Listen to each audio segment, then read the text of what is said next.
Peningkatan jumlah pasien COVID-19 di daerah itu salah satunya disebabkan adanya interaksi sosial yang masif dan pelanggaran protokol kesehatan sebagaimana anjuran pemerintah dalam pencegahan COVID-19.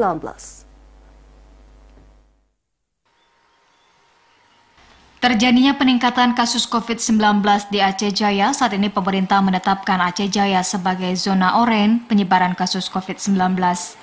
Bahkan jumlah warga yang melakukan rawatan di rumah sakit umum daerah setempat yang dimulai sejak awal tahun 2021 hingga kini sudah mencapai 63 orang.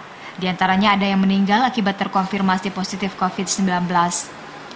Pada bulan Agustus ini, jumlah warga Aceh Jaya yang dirawat di ruang Pinere sebanyak 10 orang, di antaranya 2 orang meninggal dunia. Ketua Satgas COVID-19 RSUD Teku Umar Calang, Dr. Saidi Oktaviandi mengungkapkan pihaknya terus mendata setiap hari jumlah pasien COVID-19 yang melakukan rawatan di rumah sakit.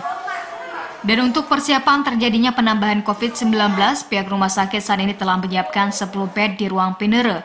Jika terjadi lonjakan kasus COVID-19, pihak rumah sakit juga akan membuka ruang Pinere tambahan dengan jumlah tempat tidur 15 unit. Yang masih dalam perawatan itu ada 5 orang, dan yang telah sembuh dan diperbolehkan pulang melanjutkan isolasi mandiri itu ada 3 orang.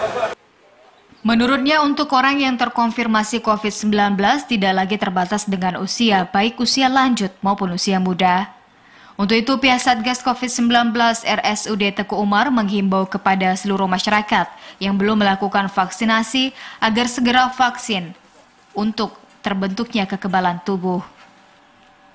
Selain itu, pihaknya juga meminta agar selalu mematuhi protokol kesehatan dengan menerapkan 5M, seperti memakai masker, menjaga jarak, mencuci tangan, menghindari kerumunan, dan lainnya. Dari Aceh Jaya, Musliadi, TVRI Aceh melaporkan.